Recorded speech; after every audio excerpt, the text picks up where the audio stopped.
হইলে করতে পারে। কেমন, এখানে যদি একজন টিএন সেশনের ধারে কাছের কোনো প্রধান নির্বাচন কমিশনার থাকে, তারা যদি শক্ত হয়, সেটা সামাল দিতে পারলে ওটা হতো না। তা তো হচ্ছে না। খোদ নির্বাচন কমিশনগুলোর গঠন নিয়েই তো সমালোচনা আছে, প্রশ্ন উঠে। কেমন, এই যে সার্চ কমিটি করা হয়, বাছাই করা হয়, সে বাছাইটা কি আইওয়াশ হয় না সত্যিকারই বাছাই হয়? আবার ওই যে দরখাস্ত আহ্বান করে কারা হতে চায়, কেমন। তো সেজন্য এগুলো প্রশ্নবিদ্ধ থাকাতে নির্বাচন কমিশনে যারা আসে, তাদের শানে নজুল দেখলে, তাদের অতীত বিবেচনা করলে, এগুলো অনেক কিছুই ডিএনএ টেস্টে বোঝা যায় যে হ্যাঁ, পক্ষপাতিত্ব হয়ে গেছে। তাইলে যদি আগের কোনো দলের ভক্ত সচিব, কোনো দলের ভক্ত অন্য চাকরিতে ছিল, তারা যদি এখানে আসে, স্বাভাবিকভাবে তার এদিকে একটু ঝুঁকি থাকতে পারে। এখন সমাধান কি? সমাধান হলে ওই চেয়ারে গেলে যদি তিনি নিরপেক্ষ হয়ে যান। আপনি এনবিআরের চেয়ারম্যান থাকাকালীন অর্থ মন্ত্রণালয়ে, অর্থ বিভাগে একটা চিঠি লিখেছেন যে এনবিআরের জন্য এটা লাগবে, ওইটা লাগবে, সে অনেক দাবি পেশ করেছেন। তো অর্থ বিভাগ তো সরকারের খাজানজি বাবু হিসেবে ছাড়তে চায় না, সরকার যেন ফাইন্যান্স কম খরচ হয়, খুব টাইট করে ব্যবস্থা নেয়। কিচ্ছু করে না, এটা পেশও করে নাই। এ কফিলুদ্দিন মাহমুদ সাহেবের এই চিঠি পড়ে আছে। কিন্তু ইনসিডেন্টালি এখান থেকে পরে কফিলুদ্দিন মাহমুদ সাহেব ওইখানে অর্থ বিভাগে যাইয়া সচিব হলেন। যে উনি অর্থ বিভাগের সচিব হলেন, তখন নিচের কর্মকর্তাদের মধ্যে এবার একটা ত্রাহি ভাব যে ওনার চিঠি তো ফুটাফে করা হয় না, দিতে চায় নাই। তারা হুলস্থুল করে এখন ওনার দাবির পক্ষে কিছু কিছু লিখে পেশ করলো। কিন্তু ওনার কাছে নথি যাওয়ার পরে তিনি সবগুলো কেটে দিচ্ছেন, যেগুলো উনি চাইলেন সেগুলোই তিনি কাটছেন। তখন নিচের এক বড় কর্তা জিজ্ঞেস করলেন, স্যার আমরা তো ভয়ে ছিলাম, আপনার চিঠিতে যা যা চাইলেন এখন আপনি সব কেটে দিচ্ছেন কেন? তার রিপ্লাই ছিল, দেখো আমি যখন জাতীয় রাজস্ব বোর্ডের চেয়ারম্যান ছিলাম, তখন আমার দায়িত্ব ছিল, কাজ ছিল রাজস্ব বোর্ডের জন্য যত কিছু নিয়ে এটাকে আমি বড় করতে পারি, ফ্লারিশ করতে পারি, সেই জন্য আমি তখন অনেক দাবি করেছি। All the chair matter. ওই এই চেয়ারে আসার পরে যদি আগের দলবাজ কর্মকর্তা যদি প্রধান নির্বাচন কমিশনার হয়, আরেক পার্টির খাতিরের হয়, তিনি যদি এই চেয়ারে আসার পরে সেটা ত্যাগ করতে পারেন, কফিলুদ্দিন মাহমুদ হইতে পারতেন, তাহলে তো আর এই সমালোচনা হতো না। কিন্তু আমরা যখন দেখি যে যারা নির্দলীয় তত্ত্বাবধায়ক সরকারের প্রধান হন কিংবা এই উপদেষ্টা পরিষদে থাকেন, তাদের প্রত্যেকেরই নিয়ে একটি রাজনৈতিক বিতর্ক তৈরি হয় যে তারা অমুক দলের অমুক মতের অনুসারী। এই বিতর্কের অবসানের জায়গাটা আসলে কিভাবে সম্ভব, কিভাবে অবসান হবে, কে নিরপেক্ষ বাংলাদেশে? এটা নিরপেক্ষ বলতে তো ওই যে খালেদা জিয়া যে বলছেন, পাগল এবং শিশু ছাড়া কেউ নিরপেক্ষ নাই। নিরপেক্ষ কথাটাও আপেক্ষিক। আপনি ব্যক্তি হিসেবে কোনো একদিকে আপনার দুর্বলতা থাকতে পারে, অ্যালাইনমেন্ট থাকতে পারে, বাট দ্য পয়েন্ট ইজ, ওই যে আপনি যেটা বলেছেন যে চেয়ারটাতে আসার পরে তিনি এই চেয়ারের বাইরে যাবেন কিনা সেটা। যেমন আমি যখন এনবিআরের চেয়ারম্যান হিসাবে গেলাম, তখন আমার দায়িত্ব কি? গভর্নমেন্টের জন্য রেভিনিউ কালেক্ট করা। সেই সময় তো আমি আমার আত্মীয় অনাত্মীয়, কোন দলের কে আমার প্রিয় ভাজন, সেটা আমি দেখলে হবে না। আমার কাজ হইল যার কাছে আমার সরকার প্রণীত আইন অনুযায়ী, সরকারের বিধিবিধান অনুযায়ী, শুল্ক আইন, ইনকাম ট্যাক্সের আইন, ব্যাট আইন, এই আইনে আমাকে যেই ক্ষমতা দিয়েছে, যেই এখতিয়ার দিয়েছে, সেটা প্রয়োগ করে আমি সরকারের রেভিনিউ বাড়াবো। অতএব এখানে আমার কোনো অ্যালাইনমেন্ট, দলীয় মনোভাবাপন্ন হওয়া, কারো প্রতি কিছু থাকবে না।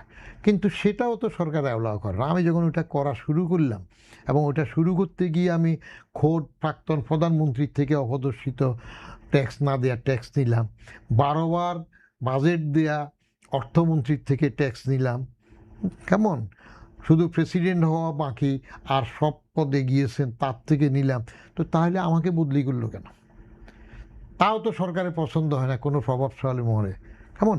তো ঠিক এইখানে তত্ত্বাবধায়কের মধ্যে যে সমালোচনাগুলো উঠে, সেটা হইল রাজনৈতিক অপসংস্কৃতি এবং দৈন্যতা। রাজনৈতিক দৈন্যতা এত বেশি নিচের পর্যায়ে চলে গেছে যে তারা ভালো মানুষটাকেও ভালো বলতে তার পছন্দের না হলে হয় না। বিচারপতি লতিফুর রহমান যখন প্রথম প্রধান উপদেষ্টা হয়েই 12-13 জন সচিবকে সাথে সাথে আধা ঘন্টা 1 ঘন্টার মধ্যে বদলি করলেন, এটা নিয়ে ভীষণ সমালোচনা শুরু করলো যে ইনি তো বোধহয় বিএনপির লোক, বিএনপির গেসা, আওয়ামী লীগ সমালোচনা করলো। তো আবার যখন শাহাবুদ্দিন সাহেবের প্রথম নির্বাচন যেটা, এটা তো বাংলাদেশে এখনো সর্বকালের সর্বশ্রেষ্ঠ নির্বাচন, নির্বাচন কেমন? কিন্তু পরে যখন শাহাবুদ্দিন সাহেবকে আবার সাসা ডাইকা শেখ হাসিনা প্রেসিডেন্ট বানাইলেন, শাহাবুদ্দিন সাহেব কেন আবার এটাতে গেলেন? ওনার আগের কমিটমেন্ট ঠিক ছিল, কেমন? যে আমি আমার প্রধান বিচারপতির পদে চলে যাব, ওয়াদা মাফিক উনি চলে গেলেন। চলে যাইয়া আবার কেন আসলেন? ওনাকে চাচা ডেকে আনলেন, কিন্তু পরের দিকে তো কী হইল? উনি সঠিকভাবে কাজ করলেও তাকে শেখ হাসিনাও পছন্দ করে নাই, সমালোচনা করলেন। তা আপনার পছন্দ হবে না, আপনি স্থূল কারচুপি বলবেন, সূক্ষ্ম বলবেন। হ্যাঁ, একটা জিনিস তত্ত্বাবধায়কে ভালো, সেটা হইল জেলা প্রশাসনে নির্বাচন কমিশনের উপরে বা বিভিন্ন জায়গায় যে প্রভাব বিস্তার হয় তত্ত্বাবধায়কের সময়, সে প্রভাব তুলনামূলকভাবে কম কম বা হয়ই না বলা চলে। আচ্ছা মোটামুটিভাবে তারা নিরপেক্ষভাবে কাজ করতে পারে। কোনো এক গণভোটে মনে করেন দেখা গেল যে একবারে বাংলাদেশের প্রথম দিকে মোটামুটি এক সরকারের এক গণভোটে দেখা গেল যে ভোট আছে টোটাল 100, কিন্তু ওখানে ভোট পড়েছে 110। তো বেশি হয়ে গেল কেমনে? জিজ্ঞেস করা হলো, হ্যাঁ, হয়তো এনএসআইয়ের এক বড় ডিজি সাহেবকেই বললো যে এত এটা হয়ে গেল। বলে স্যার সিল মারাতে বলছেন যে সিল মারা তো শুরু হইলো, তখন তো আর ব্রেক কষা যায় নাই, বেশি হয়ে গেছে, এখন কমায় ঠিক করে দেব। দেয়ার লাইজ আওয়ার ট্রেজেডিস। যে যেখানে আছে সে সেখানে তার দায়িত্বের বাইরে করতেছে। এই যেমন আওয়ামী লীগের যেটা বলা হয় যে 2008 ভোটে এটিএম শামসুল হুদা কমিশন 3 উদ্দিনের আমলে, মাইনুদ্দিন, মাসুদউদ্দিন, ইয়াজউদ্দিন, মাহা এইসব উদ্দিনদের আমলে যেটা হলো ভোটে, কিন্তু 14 কি হয়ে গেল? বিনা ভোটে 153টা বিনা ভোটে হয়ে গেল আনকনটেস্টেড। আমি সেটার উপর একটা লেখা লিখছিলাম কলামে যে ভোট দেখতে গিয়ে আমি কি যে দেখে ফেলেছি। তারপরে 18তে কী হলো? রাতের ভোটে। আপনি চিন্তা করতে পারেন, রাতের বেলা সিল মেরে মেরে বাক্স ভরাট করে ফেলছে, তো এটা না হলে উঠে কেন? তারপরে 24-এ কী হইল? আমির আমি। তো আপনি রাজনৈতিক দল যদি নিয়ম না মানে, এবং শেখ হাসিনা তত্ত্বাবধায়ক সরকার বন্ধ করে দিল কেন ক্ষমতা এসে? তার কারণ প্রথমবার যখন বেগম খালেদা জিয়া শাহাবুদ্দিন সাহেবের আমলে হলেন, 21 বছর ক্ষমতার বাইরে থেকে শেখ হাসিনা আসলেন, 96-তে আসলেন, এবং আসার আগে বললে একবার ভোট দিয়ে দেখেন না। মাথায় তখন ওই যে 41টা বানলো কি ইয়ে মুসলমানের মেয়েরা যেটা বাঁধে এরকম কি একটা বেঁধে কত রকম কাগজ। তো ভোটে আসার পরে তারপরের মেয়াদে আবার বাদ চলে গেল, কারণ তত্ত্বাবধায়ক থাকলে তো সুবিধা হতো, সুবিধা হবে না তার। আচ্ছা যদি তত্ত্বাবধায়কে আবার ইলেকশন হয় তাহলে 8-এর পরে, এমনি তো বলা হয়ে থাকে 14-র ইলেকশনে যদি বাজার জয়েন করতো, বিএনপি যদি আসতো, তাহলে হাসিনা হেরে যেতে পারত। কিন্তু তখন হাসিনা আরও এইভাবে থাকার জন্য তত্ত্বাবধায়ক সরকার উঠিয়ে দিল। আমি কিন্তু খুশি হয়েছিলাম তত্ত্বাবধায়ক সরকার উঠিয়ে দেওয়ার পরে দলের অধীনে নির্বাচন হওয়াতে আমি খুশি হয়েছি। আমি একটা কলামও লিখেছিলাম, তত্ত্বাবধায়ক সরকার বাদ দিয়েছেন ভালো, কিন্তু আপনারা সঠিকভাবে একটা নিরপেক্ষ নির্বাচন দিয়ে, অন্যান্য দেশে যে একটু পার্টি পাওয়ারে থাকে নির্বাচন দিয়ে, সেরকম একটা করে আপনি অমর হন, দেখাই দেন, কিন্তু দেখাই তো দিল না। আমরা একটু ভিন্ন প্রসঙ্গে আসতে চাই। 24-এর গণঅভ্যুত্থানের 2 বছর পূর্তি চলছে। হ্যাঁ, গণঅভ্যুত্থান নিয়ে অনেকেই অনেক ধরনের কথা বলছেন। আজকে বিএনপির সাবেক সংসদ সদস্য ব্যারিস্টার রুমিন ফারহানা একটি অনুষ্ঠানে বলেছেন, জুলাই বাংলাদেশের উগ্রবাদের নতুন উত্থান, কিছু নাই থেকে শত কোটি টাকার মালিক হওয়ার প্রকল্প। আপনিও কি তাই মনে করেন কিনা? ব্যারিস্টার রুমিন ফারহানা যেটা বলতেছেন সেটা তার ব্যক্তিগত মত। আমি এই জাতীয় কারো ব্যক্তিগত মতের, কারণ আমাদের সাথে রাজনীতিতে কালচারটা হয়ে যায়, যখন ব্যারিস্টার রুমিন ফারহানাকে যদি বিএনপি মনোনয়ন দিত, এখন তো বলছে মনোনয়ন না দিয়ে আমার জন্য ভালো হয়েছে, যদি দিত তাহলে হয়তো যদি- তিনি এই কথা আজকে বলতেন না।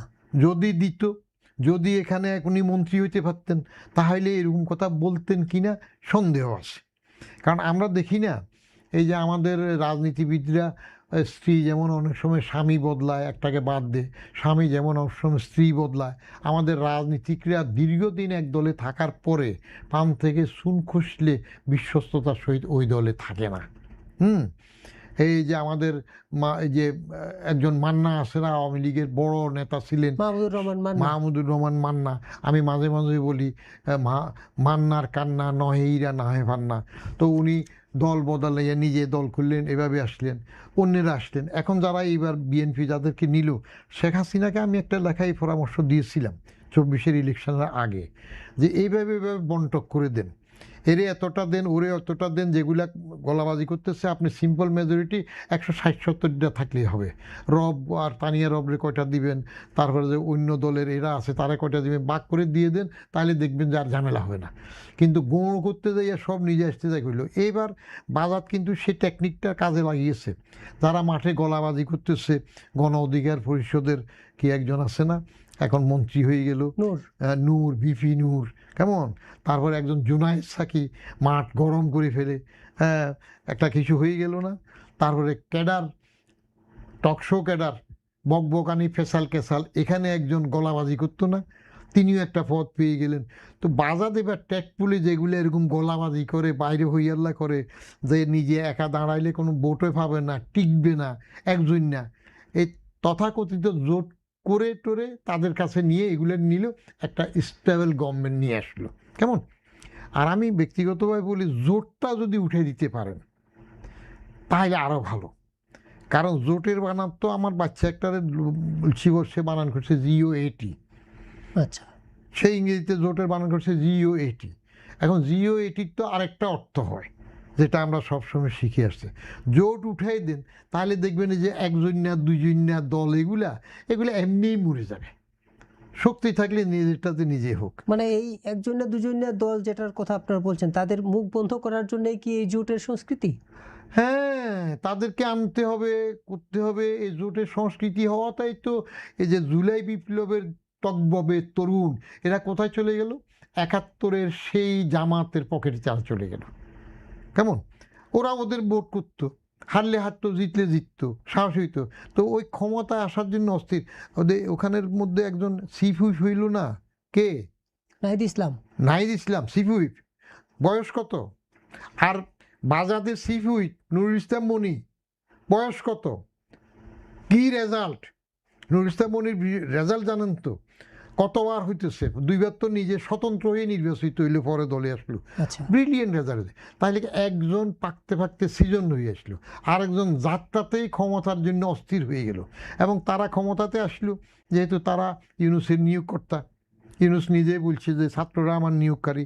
তো নিয়োগকর্তারা ক্ষমতায় আসলো, ক্ষমতায় এসছে ওই যেটা বললেন, এখন রুমিন ফারানা বলতেছে টাকা এই সে, এটা হবেই। কারণ কাঁচা, তিনটা জিনিস আমার ফেভারিট কথা সবসময় বলি, কাঁচা বয়সটা খুবই খারাপ, ফরওয়ার্ডলি গাইডেড না করলে এটা ডিরেইলড হয়ে যায়। যেমন ইউনূসের আশকারায় একটা ভায়োলেন্স হয়েছে এই দেশে, তার পিরিয়ডে টোটাল সামাজিক মান মানিতে শেষ হয়ে গেছে, মব কালচার হয়েছে, এখন কেউ কাউকে মানে না, এই অবস্থা একটা ভালো রেওয়াজ করে দিচ্ছে।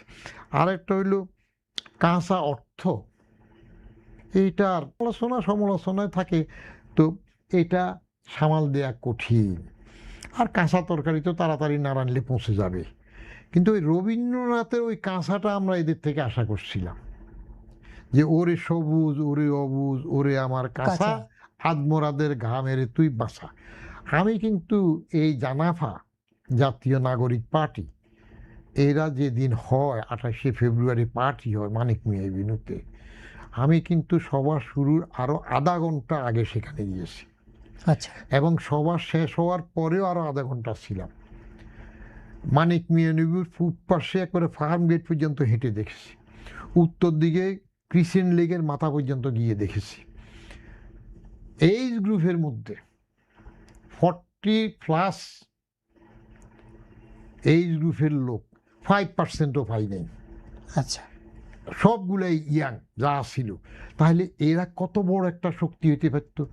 আমি খুব খুশি হয়েছিলাম যে এই শক্তিটা, কারণ আমি 11 সালেও একবার লিখছিলাম। সেই শক্তিটা হতে পারেনি কেন, মানে বাধাটা কোথায় ছিল, কিংবা কোথায় আমি খেই হারালো? আমি 11 সালেও লিখেছিলাম যে প্রয়োজন রাজনৈতিক তৃতীয় শক্তি, কারণ আমরা হাসিনা খালেদার জগদ্দল পাথর থেকে মুক্তি চাই, এগুলার প্রকাশিত লেখার কথা বলছি। এরা শক্তি হইতে পারে না এই জন্য, কারণ এরা যে রাজনৈতিক দল করবে এটা তো কথা ছিল না। 69 গণ অভ্যুত্থানে তো আমরা টকবগে ইউনিভার্সিটি ছাত্র হিসেবে জড়িত ছিলাম, ডাইরেক্ট সেই গণ অভ্যুত্থানে আমাদের অংশগ্রহণ ছিল। তখন তো ছাত্র নেতৃত্ব ক্ষমতায় আসার জন্য কোনো ফাঁয় তারা করেনি। অভ্যুত্থান হয়েছে, বঙ্গবন্ধু শেখ মুজিবুর রহমান আগরতলা ষড়যন্ত্র থেকে মুক্তি পেয়েছেন, এখানে তাকে বঙ্গবন্ধু উপাধি দেওয়া হইল, নর্মাল প্রসেসে রাজনীতি চলেছে। 90-এর গণ অভ্যুত্থান, সেখানে কি ছাত্ররা ক্ষমতার জন্য গিয়েছে? এরা বৈষম্য কোটা বিরোধী আন্দোলনে আসছে। এই আন্দোলনটা পরে রাজনৈতিক দলের কারা কারা সবাই একজোট হয়ে এদেরকে কাজে লাগিয়ে হাইজ্যাক করে ফেলল, যার ফলে এরা দেখলে তো বড় মজা, ক্ষমতা মজার জিনিস। ফট করে ইউনূসের গভর্নমেন্টে এরা এই আন্ডা বাচ্চারা ক্ষমতায় চলে গেল, উপদেষ্টা হয়ে গেল। ওরে বাবারে কি হনুরে, উপদেষ্টা হইলে কিরকম লাগে। হ্যাঁ, আমরা সামান্য আমলাগিরি করে তো পদের মধ্যে কি দেখি, তো এদের কি হুঁশ থাকে নাকি? এ হুঁশ না থাকতে যাইয়া, ক্ষমতার লোভে যাইয়া তারা তাদের আন্দোলনটা ধরে রাখতে পারে নাই, মানুষের আস্থা হারিয়েছে। তারপরেও ভালো, ইউনূস সাহেব আকবরের বৈরামখা হিসাবে এদের বৈরামখা হয়েছে, শেল্টার দিয়েছে, তারা একটা দল করতে পারে, এরা দল করেছে, তাও ভালো করুক।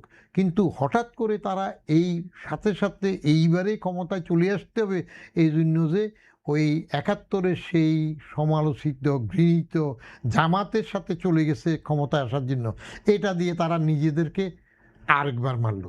যে কুড়ালও তার নিজের, পাওয়াটাও তার নিজের, নিজের হাতে নিজের কুড়াল দিয়ে নিজের পা কোপ মারল। অনেকেই বলে থাকেন যে 71-24-কে মুখোমুখি দাঁড় করানো হবে, যদি জানতাম উগ্রবাদের সেই উত্থান হবে এই গণ অভ্যুত্থানের মধ্য দিয়ে, তাহলে 24-এ মানুষ রাস্তায় নামতো না। এটা কি আসলে যুক্তি? মানুষ রাস্তায় নামতো কি নামতো না সেটা সময়ের উপর নির্ভর করে। ছাত্রদের আন্দোলনে তো বহু পরে আসছে যে শেখ হাসিনার পদত্যাগ চাই, এক দফা দাবি, এটা তো পরে আসছে। এটা শেখ হাসিনা প্রশাসন মুখে তার পা কাটছে, বেশি গোয়ার্তুমি করতে গিয়ে, বেশি অহংকারী হয়ে এটা খেলতে যাইয়া এই জমালা হইল। দাবি করছে কোটা উঠাই দাও, এটা তো আগেও ছিল, কোনো অসুবিধা নাই, চলে যাক। কিন্তু ওই যারা আগে জামাত, বাজাদ, অন্য যারা ছিল হাসিনাকে ফেলে দেওয়ার জন্য, তারা ছাত্রদের এই গরম আন্দোলনটার মধ্যে তাবা গরম হইল, রুটি সেঁকে নিল, সুযোগটা তারা নিয়ে নিল। এখন সুযোগটা তারা এমনভাবে নিয়ে গেল যে খোদ ইউনূস পর্যন্ত যাইয়া দেখলো যে এরাই তো বড় শক্তি। লন্ডন বৈঠকে তারেক রহমান সাহেবের ললিপপ ধরাই দিল ইউনূস সাহেব, এবং যে বাজাদ, বাংলাদেশ জাতীয়তাবাদী দল উপদেষ্টা খলিলের পদত্যাগ দাবি করেছিল, সেই খলিলই আবার তারেক সাহেবকে লন্ডনে রিসিভ করেছে বৈঠকে, এবং সেখানে আপোষ রফা হয়ে চলে আসলো। এবং সেটার ফলশ্রুতিতে কি ঘটল, এখন পররাষ্ট্রমন্ত্রীও হয়েছে। হবে না, কানেকশন তো আছে, আপোষ রফার মধ্যে হয়েছে তো। এটা কি তাহলে আমেরিকার প্রেসক্রিপশনে হয়েছে, নাকি উনি ডক্টর ইউনূসের প্রতিনিধি? এইটি উনি দুইটারই প্রতিনিধি, হোক না, অসুবিধা কি? ইউনূসের প্রতিনিধি হিসাবে এখানে প্রতিনিধিত্ব করবে, আমেরিকার প্রতিনিধি হিসেবে প্রতিনিধিত্ব করবে, অসুবিধার তো কিছু নাই, কারণ বিএনপি তো এটা মেনে নিয়েছে, তাকে রাখছে তো। এত বড় দল এতবার আসিল, তারা একটা পররাষ্ট্রমন্ত্রী খুঁজে পায় নাই। বিএনপির স্বার্থটা আসলে তাকে দিয়ে আসলে কি, আপনি কিভাবে দেখেন? বিএনপির স্বার্থটা, বিএনপি বাইরের যে লবির জন্য, যেটা যদি সে আমেরিকার লোক হয়ে থাকে, তাদের পুষে থাকে, তাহলে সেটাকে গুড হিউমারে রাখবে। আবার ইউনূসের যে বিরাট লবি আছে সেটাকে এর প্রতিনিধি হিসাবে কাজে লাগাবে। প্রত্যেকে তো নিজের অস্তিত্বটা টিকে রাখতে চায়, টিকে থাকতে চায়, কূটনৈতিক কৌশলে হোক, চলে বলে কৌশলে, ম্যাকিয়াভেলি হইলে থাকে, সেজন্য রাখা হয়েছে। এটা তো আমি প্রথমেই বলছি যে বিএনপির মতো দল কি একটা পররাষ্ট্রমন্ত্রী খুঁজে পায় নাই? যেমন আওয়ামী লীগ ফজলে কবিরের জন্য বাংলাদেশ ব্যাংকের বয়স সীমা বাড়াই দিছে, যে এত বড় দল একটা গভর্নর খুঁজে পায়নি। পাইনি। কারণ কি, এগুলো হইল অ্যারেঞ্জ স্টেজ মিনিট খেলা, কার কাকে সুবিধা হবে। আবার বিএনপি ক্ষমতা এসে এখানে গভর্নর বদলাই দিল, নিজের দলের লোক দিয়ে দিল। বিএনপি ক্ষমতা এসে সিটি কর্পোরেশন থেকে শুরু করে উপজেলা পরিষদ, জেলা পরিষদে নিজেদের লোক দিয়ে দিল, দখল করে ফেললো। মানে কাকে দিয়ে স্বার্থ হাসিল হবে সেটাই আগে বিবেচ্য বিষয়। সব সময় রাজনীতিতে ম্যাকিয়াভেলি জিন্দাবাদ। ম্যাকিয়াভেলি কৌশলে আপনি আসবেন, কখন কাকে দিয়ে কোনটা হবে। যেমন ইউনূস সাহেবকে তারা গুড হিউমারে রাখতেছে কেন? ইউনূস সাহেব আগেও বিএনপি ভাবাপন্ন ছিল, বিএনপি মনা ছিল।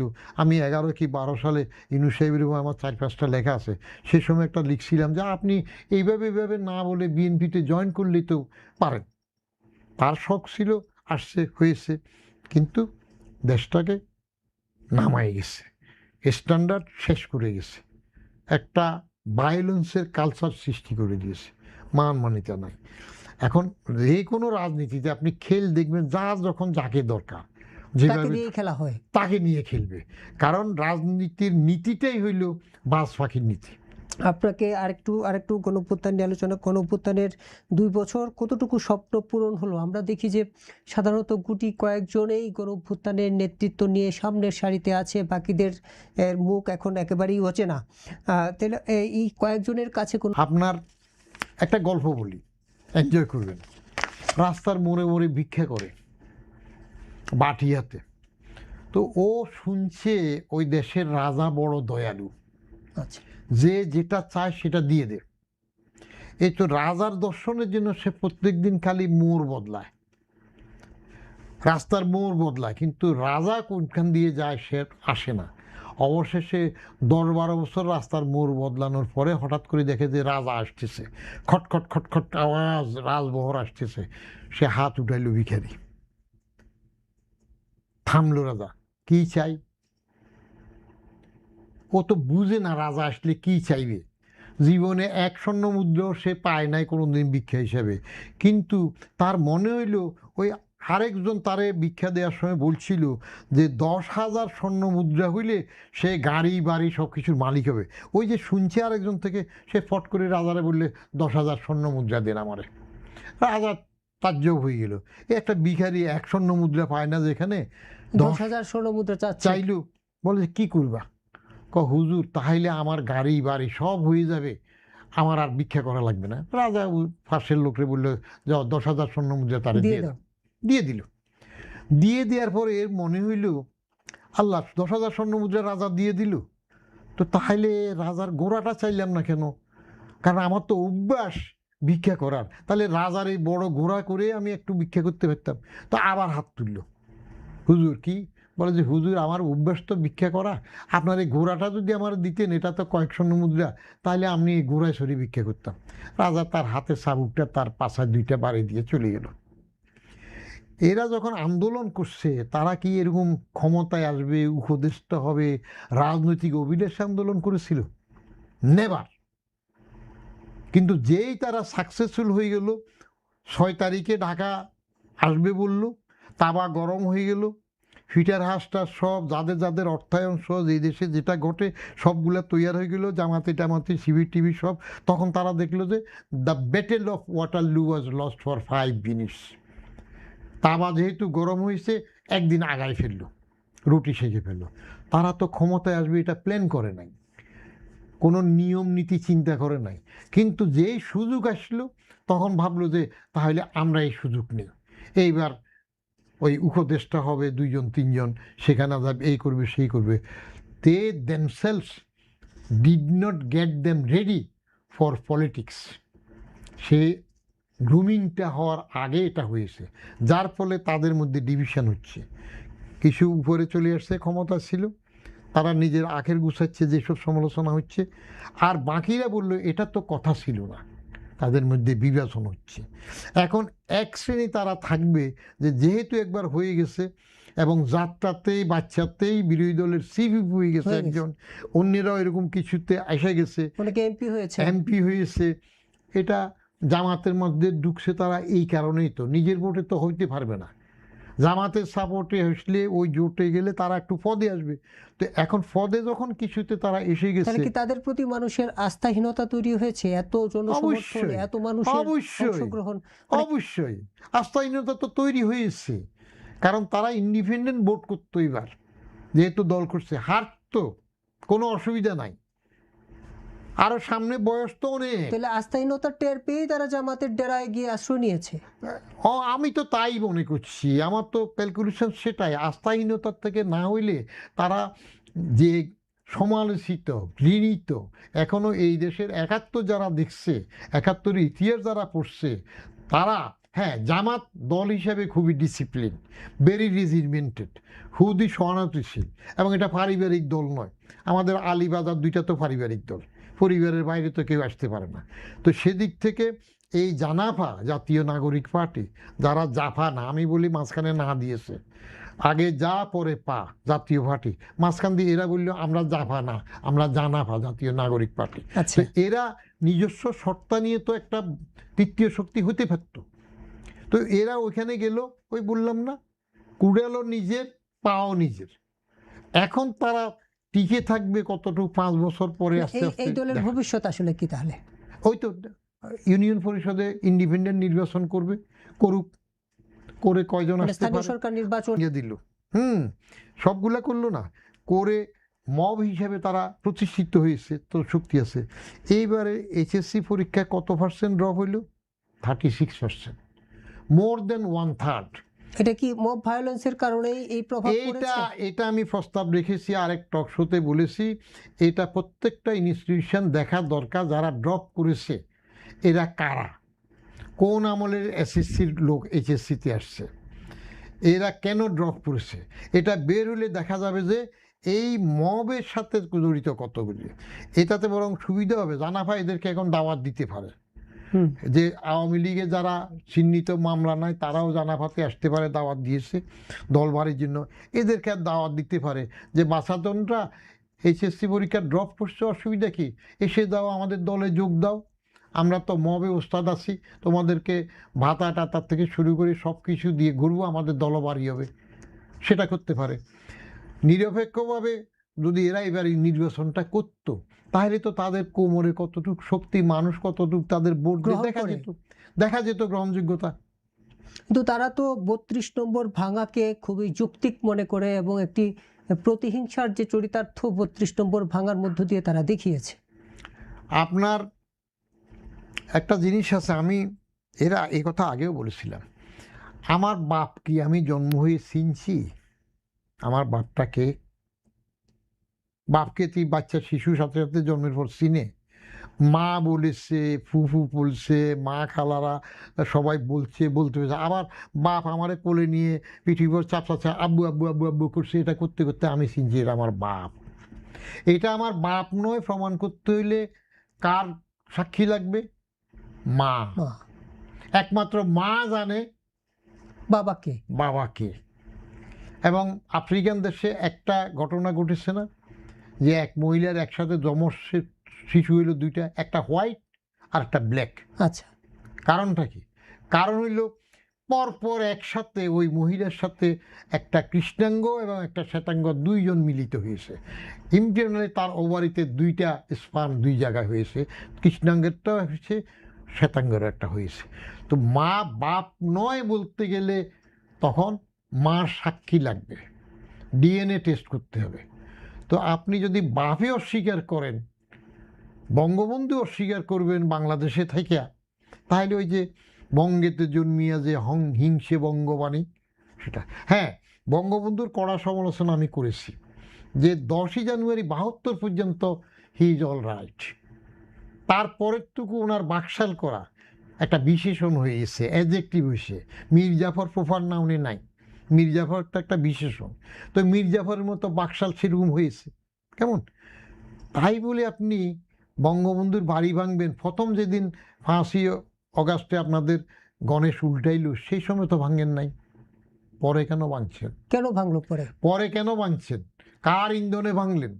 কারা সেখানে এরকম ওই যে এক্সকাভেটর না বুলডোজার টোজার নিয়ে গেল, এটা প্রশ্রয় দিল কে? এইগুলো ওই ইউনূস সরকার প্রশ্রয় দিয়েছে। ওই ভাঙ্গার পরে বলছে যে এটা ঠিক হয় না, কারণ ইউনূস সরকার তো চায় নাই যেই কারণে হোক হাসিনা ইউনূসবাজি করছে, ইউনূস সাহেবরে বহু রকমের অপমান দিছে, রক্ত শোষা সুদখোর এই সে বলেছে। তাহলে ইউনূস সরকার এইভাবে প্রতিশোধ নিলেন বঙ্গবন্ধুর বাড়ি ভেঙে। আর্মি থাকার পরে একটা বঙ্গবন্ধুর বাড়ি কেন রক্ষা হয় নাই, কেন পারে নাই, কারণটা কি? সরকার নিজে যদি প্রশ্রয় দেয় তো এটার ফল কি হবে? ওই যেটা আমি বললাম, এখনও বলতেছি, আগেও বলছি, ইউনূসের জীবদ্দশায় যদি তার ইউনূস সেন্টার এবং গ্রামীণ ব্যাংক ভাঙ্গা হয়, তাহলে ইউনূস বুঝবে ন্যাচারাল জাস্টিস কাকে বলে। আমরা আগে ন্যাচারাল জাস্টিস দেখছি না? বঙ্গবন্ধু হত্যার সাথে যারা জড়িত ছিল ঘোষিত অঘোষিতভাবে, ন্যাচারাল জাস্টিসে তারা কেউ কি হত্যা হয় নাই? হয়েছে। তো এই ইউনূসের এই কাজটা হয়তো আমি বাঁচবো না, হায়াতে কুলাবে না, কিন্তু এটার ন্যাচারাল জাস্টিস আসবে না। ভিতরে এই জায়গায় যদি কুমতলব থাকে তাহলে এটা প্রকাশ হয়ে যায়। মর যতই ডেকে রাখেন কাঠি দিয়ে নাড়া দিলে তার দুর্গন্ধ বেরোবে। ফুলের সুবাস আপনি ঢাকা রাখলে এটা বের হবে। অতএব ইতিহাস থেকে এই জিনিসটা বেরিয়ে যাবে আস্তে আস্তে, আরও সময় গেলে আরও বেরোবে। মানে আপনি যেটা বলছিলেন যে ন্যাচারাল জাস্টিস হত্যাকাণ্ডের শিকার হয়েছে বঙ্গবন্ধুকে হত্যার পর, মানে তিনি কে কিংবা কাদের নাম একটু পরিষ্কার করে যদি বলেন। আপনি বঙ্গবন্ধুকে তো জাতির পিতা মানতে চাচ্ছেন না, বেনিশ করবেন। আপনি ফাউন্ডিং ফাদার্স চাচ্ছেন, মা একটা থাকবে, বাপ অনেকটা বানাবেন। আমরা দেশে মুসলিম লটতে কি আছে, স্ত্রী 4টে হইতে পারে একসাথে, হ্যাঁ অনেক স্ত্রী হয়, কিন্তু একজন স্ত্রীর অনেক স্বামী কি আছে বিধান? তো আপনি তো এখন ফাউন্ডিং ফাদার্স অনেকগুলো বলতে চাচ্ছেন, আপনি বঙ্গবন্ধুকে অস্বীকার করবেন। আমি চতুর্দশ সংশোধনী যখন হয় তখন আমি জাতীয় সংসদে কাজ করি। এখন যারা বাজার ক্ষমতায় আছে তারা এগুলো শুনে কোন আমলের আমি জানি না। সেই চতুর্দশ সংশোধনীতে এখন তো তারেক রহমান সাহেব একটা ভালো কাজ করছে, যে সরকারি কোনো বিজ্ঞাপনে বা কোনো ইয়েতে তার ছবি ব্যবহার করা যাবে না। ফেস্টুন ব্যবহার করা। এটা শুধু সরকারি না, বেসরকারির জন্য উনি এটা বলতে পারেন, দরকার নাই। বিখ্যাত তোমার নাম কি ফলির পরিচয়, ওনার অনেকগুলো আইটেম মানুষ ভালোভাবে গ্রহণ করতেছে। যেমন আমি নিজেও সাধুবাদ দিয়েছি যে ফাও একটা টাকা খরচ করে বাজেট অধিবেশনের ভোজ, কতগুলো টাকা নষ্ট করে উনি বন্ধ করছেন, ভালো। তারপরে উনি এখন এই যে ছবি প্রদর্শনী বন্ধ করছেন, এটা ভালো। তিনি দলের লোকজনরা শুল্কমুক্ত গাড়ি নিবে না, প্লট নেবে না, আমি যেটা ভালো। জানতে চাচ্ছিলাম, কারা ন্যাচারাল জাস্টিসের শিকার হলেন, আপনার নাম যদি একটু বলেন। ন্যাচারাল জাস্টিসের শিকার কে না হয়েছে, আপনার সবসময় সব নাম বলা লাগে না। ন্যাচারাল জাস্টিসে আমরা অনেকগুলো জানি। হ্যাঁ, যারা বঙ্গবন্ধু হত্যার পরে যখন কাউকে বলা হইল যে প্রেসিডেন্ট ইজ কিল্ড, তখন কি জবাব দিয়েছে? So what, vice president is there. আছে না? মেজর হাফিজের এক লেখাতেও তো এটা উঠছে। তো তাহলে কারা কোনখানে আছে? ঠাকুর গড়ে কেড়ে আমি কলা খাই না, এগুলো হয় না। মেজর আপনি বিচার করলে সব আমলের সবটা বিচারে যাবেন। 71-এর যারা মাস কিলিং করছে তাদের বিচার করেন, আবার তারপরে যাইয়া স্বৈরাচারের এ সময় করেন, 71-এর পরে 69-এর করেন। খালি 24-এর গণ অভ্যুত্থানের হত্যার বিচার করলে, তবে বিচার করলে সবটা হবে। 1/6/1981, কেমন 1 জুন 81, তো ইয়েকে মেজর জেনারেল আবুল মঞ্জুরকে যে গুলি করে ফেললো, মেরে ফেললো, সেটার বিচার হয় না কেন? জুলাইতে তো পুলিশ, অসংখ্য পুলিশ হত্যা করা হয়েছে, সেই বিচারও তো দাবিও আছে সাধারণ মানুষ। সবটা হবে। আপনি শাপলা চত্বরের বিচার করবেন, এটা করবেন, বিচার করলে সবগুলো হবে। এই প্রসঙ্গ কেন আসে না, পুলিশ হত্যার বিচার কেন আসে না? যারা করে না তারা কেন করে না সেটা আমি বুঝি না। তারা সুবিধা অনুযায়ী এক একজনে এক একটা চায়। মনে করেন র্যাব নিষিদ্ধের কথা উঠছে না, কেমন? তো এখন বলতেছে রিফাইন করবেন। আমি তো রক্ষী বাহিনী যেমন আমি পছন্দ করি নাই, যে কনস্টিটিউটেড একটা রেগুলার আর্ম ফোর্সেস আমাদের থাকার পরে, হ্যাঁ, বিমান বাহিনী, তারপরে নৌবাহিনী, সেনাবাহিনী থাকার পরে রক্ষী বাহিনী করাটা আমি পছন্দ করি নাই। রক্ষী বাহিনীর অত্যাচারও দেখেছি। তদ্রূপ আবার পুলিশ থাকার পরে র্যাব কেন আসবে? আপনি সেনাবাহিনীকে সেনাবাহিনীর জায়গায় রাখেন, প্রফেশনাল রাখেন। সেনাবাহিনীকে ডাইভার্সিফাইড সিভিল ফোর্সে আনা শুরু করছে কে? এটা প্রথম শুরু করেছে তো প্রেসিডেন্ট জিয়ার আমলে শুরু হয়েছে বেশিরভাগই। কেমন? সেনাদেরকে খুশি রাখার জন্য। আপনি মেডিকেল কলেজগুলোতে সেনাবাহিনীর ডাইরেক্টর দেন, কেন দেন? যার যেখানে কাজ থাকে সেখানে প্রফেশনাল এফেক্টসে নিয়ে যান।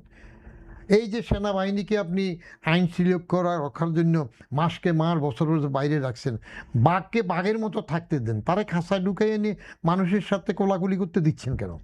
ধন্যবাদ আপনাকে। আমরা একেবারে আলোচনার শেষ পর্যায়ে আসছি। দুটো প্রশ্ন আপনাকে করেই শেষ করতে চাই। ডিসেম্বরে শেখ হাসিনা ফিরতে চান। নাহিদ ইসলাম বলেছেন যে শেখ হাসিনা ফিরবেন কি ফিরবেন না সেটা তার ইচ্ছায় নয়, দিল্লির সঙ্গে ঢাকার বোঝাপড়ার উপর নির্ভর করবে তার ফিরে আসা, এবং যদি ফিরে আসেন তাহলে ফাঁসির রায় কার্যকর হওয়ার জন্যেই তিনি ফিরবেন। আপনার মূল্যায়ন জানতে চাই, শেখ হাসিনা কোন রাজনৈতিক হিসেব কষে বাংলাদেশে ফিরতে চাচ্ছেন, কিংবা আদৌ ফিরতে পারবেন কিনা? আপনার আওয়ামী লীগের শ্রেণী চরিত্রটা আমি সবসময় যেটা বিশ্লেষণ করেছি সেটা আমি বলে আসছি। আমার 3টা বই আছে তো, একটা হইলো আমার আত্মজীবনী, ডমুরিয়া থেকে সচিবালয়, আর একটা হইলো সরকারি চাকুরিতে আমার অনুভূতি সমগ্র, 7টা বই এক খণ্ডে, আর একটা হইলো চেতনায় বুদবুদ যুগান্তরে যে 18-19 বছর যা লিখলাম এই কলাম সংগ্রহ। তো আওয়ামী লীগের শ্রেণী চরিত্রের মধ্যে আমি যেটা লক্ষ্য করেছি, এদের ইগনোরেন্ট ইনটলারেন্স বেশি, আচ্ছা, অজ্ঞ অসহিষ্ণুতা বেশি, এক। দ্বিতীয় ছিল আওয়ামী লীগ দলের মধ্যে গুটি কয়েক লোক ছাড়া বাকি বেশিরভাগ লোক আখের গুছানোতে ব্যস্ত, যেটা এখন অন্য রাজনৈতিক দলের মধ্যেও সংক্রমিত হচ্ছে। তারা শেখ হাসিনা যখন দুঃখ করলো বঙ্গবন্ধু হত্যার পরে দেশে এসে, 17ই মে 81 তো আসলেন, হ্যাঁ। দুঃখ করলেন যে আওয়ামী লীগের এত বিরাট তৃণমূল সংগঠন কোনো লোক বের হইল না। বের হবে কেন? তারা যখন দেখলো যে খোদ বঙ্গবন্ধুরে মেরে ফেলছে, তা আমি আর জামালে যাব কেন? কারণ দলের জন্য অনুরক্ত জীবন দেবে সেরকম তো কেউ ছিল না। সব লুটপাটের মধ্যে আখের গুছাইল। লুটপাটে আখের যদি না গুছে এখন সব পালায় কেন? সব পাতি নেতাও পালায় কেন? সেটার উপর নির্ভর করবে। শেখ হাসিনা পালায় না বলছে, যে শেখ হাসিনা পালায় না। তো আমি এটা ঠিক মূল্যায়ন করি, শেখ হাসিনা আসলে পালায় নাই। কারণ শেখ হাসিনা কি, আগেও বলেছি, ইরানের